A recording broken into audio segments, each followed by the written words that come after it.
This is Zari Walls, a 27-year-old celebrity hairstylist who would be found lifeless in the treacherous waters of Lake Michigan on June 21, 2025.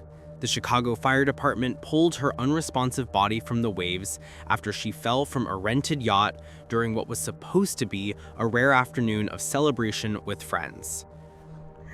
I would not wish this type of pain on any parent. Oh my gosh. Her mother would later reveal something that nobody had previously paid attention to. Jealousy may have played a role in her daughter's death. Before we uncover the 6 disturbing red flags that could have prevented this tragedy, let me take you back to that fateful Saturday afternoon where the truth about what really happened on that yacht began to unravel. The afternoon of June 21st started like any other summer Saturday in Chicago, blazing hot, with temperatures climbing into the mid-90s and heat indices soaring past 100 degrees. The first major heat wave of the season had descended upon the city, driving thousands of people to seek relief along the shores of Lake Michigan. Zari Walls, known professionally as Z Money to her 76,000 Instagram followers, decided to join friends for a boating excursion in an area locals call the Playpen, a notorious stretch of water between Oak Street and Ohio Street beaches where party boats gather in massive flotillas. This area is particularly popular during the summer months, but what most people don't realize is that beneath the surface of what appears to be calm, inviting water lurks something far more dangerous: powerful underwater currents that have claimed countless lives over the years.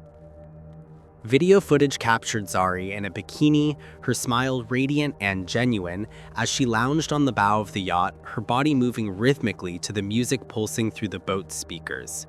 She appeared completely at ease, completely trusting of her surroundings and the people around her.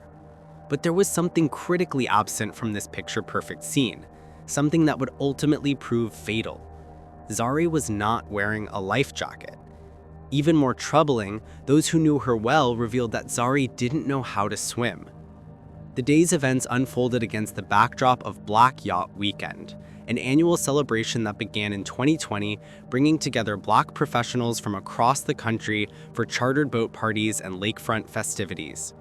The organizers of the event had emphasized safety protocols, urging participants to wear life jackets, stay hydrated, and avoid overcrowding on vessels. However, it's crucial to note that Zari's group was not officially part of the organized event. They were in a different area of the lake entirely, operating independently, without the structured safety measures that the official Black Yacht Weekend organizers had put in place. Around 5:30 in the afternoon, everything changed in an instant. Zari fell overboard. Video evidence later examined by authorities suggested that the yacht may have been taking on water, with footage showing the stern of the boat beginning to submerge beneath the waterline. The possibility of overcrowding was raised, too many people concentrated in one area of the vessel, causing it to become unstable and already treacherous conditions. It was unfortunately an accident, but they weren't supposed to be out there. The currents were too strong. But on Saturday, winds were gusting up to 40 miles an hour, and they were sustained at over 25 for, about 48 hours. Experts described the water conditions that day as suitable only for highly experienced boaters. What happened next was pure chaos and desperation. Friends and bystanders on nearby boats immediately sprang into action, throwing ropes and life vests into the churning water, screaming over the sound of the waves and wind. One young woman, driven by panic and loyalty, actually jumped into the lake in an attempt to reach Zari, nearly drowning herself in the process. That anything can happen. If somebody can't swim, they got a life vest and they're over, it's gonna take a minute before I can even cut back around and get to you. But the choppy waters and powerful currents made rescue efforts nearly impossible. The lake was unforgiving that day, with waves crashing violently and underwater currents pulling with a force that even strong swimmers would struggle against. The Chicago Fire Department's Marine unit arrived on scene, along with police watercraft and Coast Guard vessels. They transitioned from rescue mode to recovery mode as the minutes ticked by without any sign of Zari's surfacing. When they finally pulled her from the water, she was unresponsive. Emergency medical technicians worked frantically as they rushed her to Northwestern Memorial Hospital, but their efforts would prove futile. Zari Walls was pronounced dead shortly after arrival. That weekend had already been particularly deadly on Lake Michigan. At least a dozen water rescues occurred, with 2 other drownings reported in addition to Zari's death. Back in the city, Zari's mother, Kizzy Wells, received a phone call that every parent dreads. A friend frantically told her about the rescue efforts underway. Kizzy Wells Dixon is finding the courage and strength to speak about her daughter, 27-year-old Zari Walls, who was found unresponsive in Lake Michigan near Navy Pier over the weekend. Kizzy immediately rushed to the hospital, her mother's intuition already telling her what she would find when she arrived. It was just time for my baby to go, even though I don't want to accept the fact. But the story doesn't end with a tragic accident. In the days and weeks that followed, Kizzy would make statements that ignited fierce debate and speculation across social media platforms. While she acknowledged that the official investigation pointed to an accidental drowning, she couldn't shake a nagging feeling that something more sinister might have been at play. Her daughter was a successful, beautiful, talented young woman, the kind of person who naturally attracted both admiration and envy. To understand the full impact of Zari's death and why it sparked such intense public interest, we need to journey back to where it all began, to the streets of North Lawndale on Chicago's west side, where a 14-year-old girl first discovered she had magic in her hands. Born and raised in this working-class neighborhood, young Zari had always been drawn to beauty, fashion, and the transformative power of a good hairstyle. While other teenagers her age were focused on social media trends and teenage drama, Zari was already building the foundation of what would become a thriving beauty empire. During times such as those. Wells says her daughter was a celebrity hairstylist. At the young age of 14, she decided she wanted to be a beautician. Kenneka Jenkins was her best friend, and she would experiment on her. Her mother, Kizzy Wells, recognized her daughter's passion early and made the investment that would change both of their lives forever. She purchased professional hairstyling tools to support Zari's emerging talent.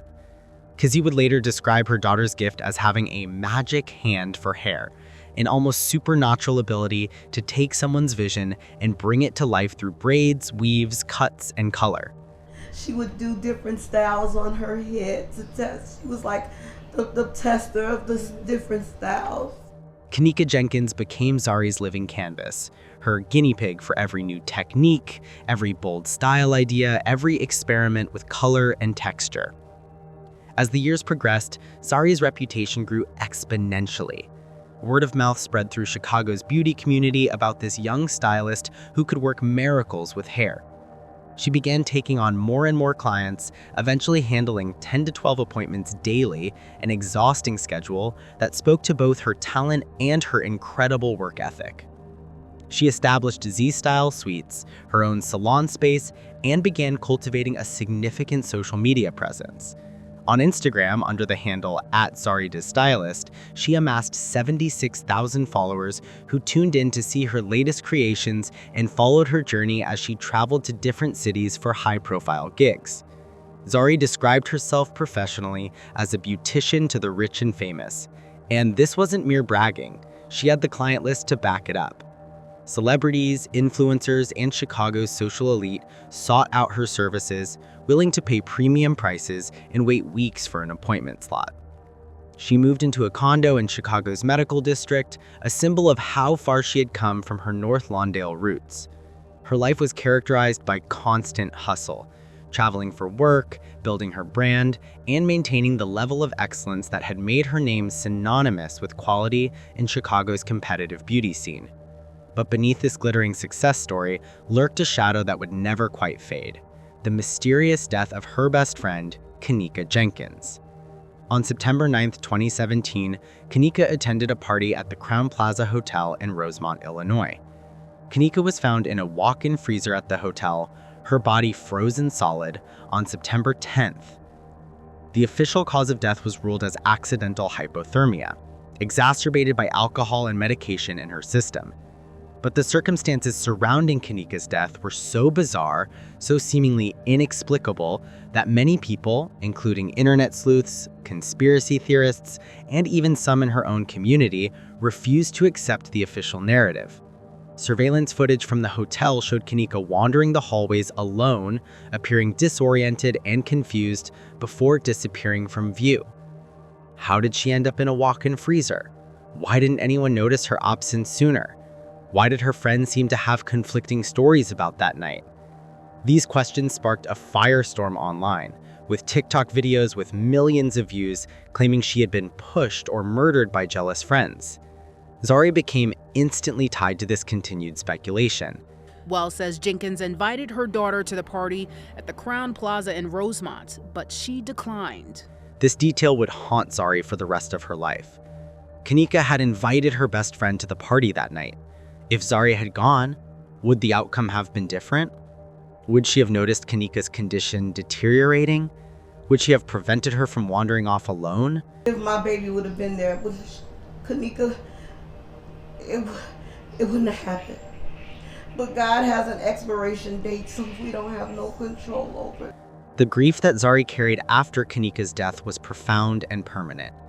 She got a tattoo of Kenneka's name on her upper shoulder, a visible, permanent tribute to her best friend, her first model, the person who had believed in her dreams from the very beginning.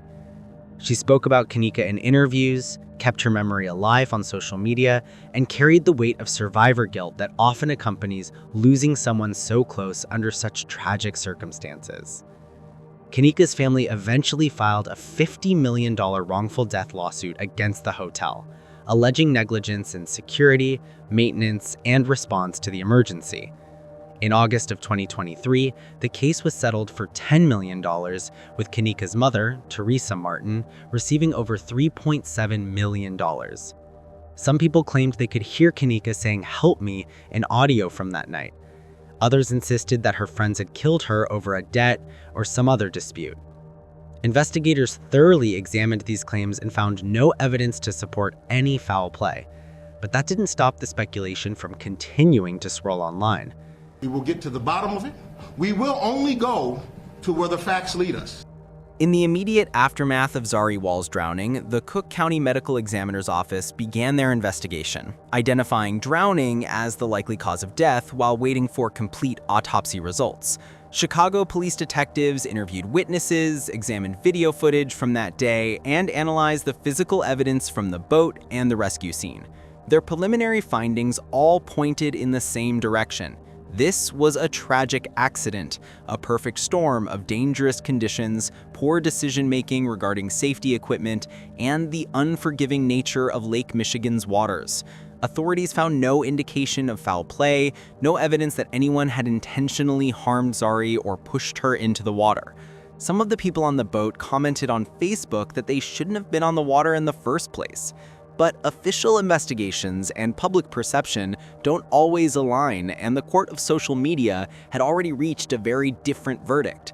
The moment news of Zari's death spread online, particularly after people learned about her connection to Kenneka Jenkins, the conspiracy theories began multiplying at an exponential rate. TikTok videos with millions of views claimed she had been pushed or murdered by jealous friends. I want to talk about Kenneka Jenkins and friendship, friends, and God rest her soul, praying for her family, let me say that. But I also want to talk about jealousy. I just came out them comments on somebody's video, and somebody said that this girl was pushed. Now, I understand that people say, you know, the water was bad, it was this and that, woo this, she didn't have a life jacket on. But I told y'all, I look at things all the way around the board, and jealousy is real. I cannot leave out that a lot of people saying that she was pushed in that water. I wouldn't be surprised. Jealousy is real. I went and looked on that little girl page, that young lady. The girl was bad and she had her shit together. And she can do some hair, okay? Don't tell me, oh, her friends such and such, all them women on that boat. I always say you could put a bunch of men outside. The men gonna talk about sports. But you put a bunch of women inside, they in there talking mad, oh, I don't like her, I don't like this, I don't like this.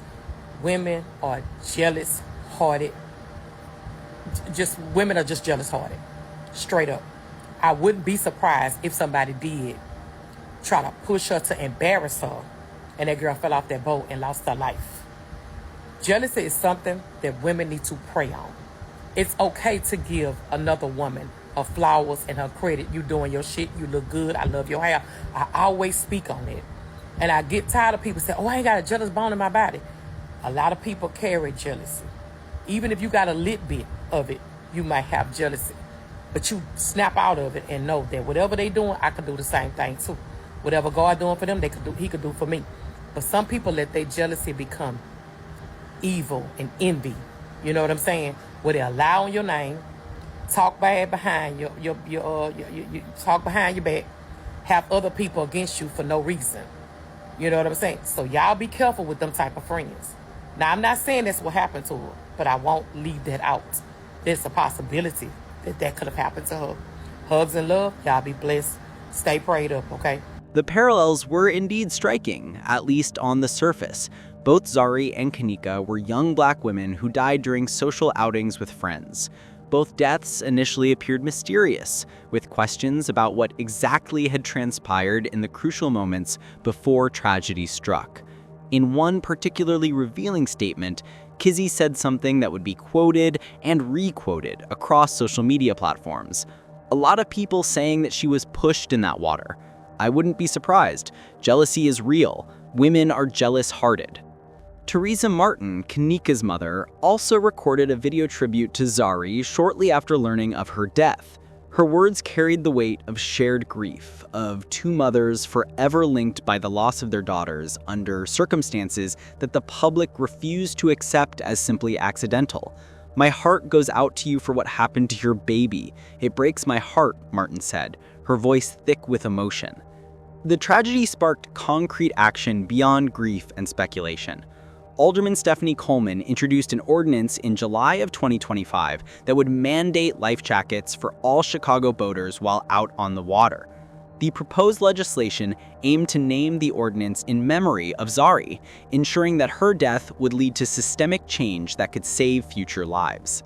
Under the ordinance, individuals caught without life jackets would face fines between $100 and $500, while boat operators could face $1,500 fines and even possible jail time if they failed to ensure passengers wore proper safety equipment. I had witnessed the pain of her family and losing a life, and then her family will forever be traumatized because of the loss of such a young, motivating, inspiring young lady. Alderman Coleman's words captured what so many people felt, that Zari's death represented not just the loss of one life, but the loss of inspiration, motivation, and potential that she brought to everyone she encountered. The family held a balloon release the following day, a celebration of Zari's life attended by dozens of people whose lives she had touched. Social media tributes poured in from clients, fellow hairstylists, and people who had never met her but felt connected to her story.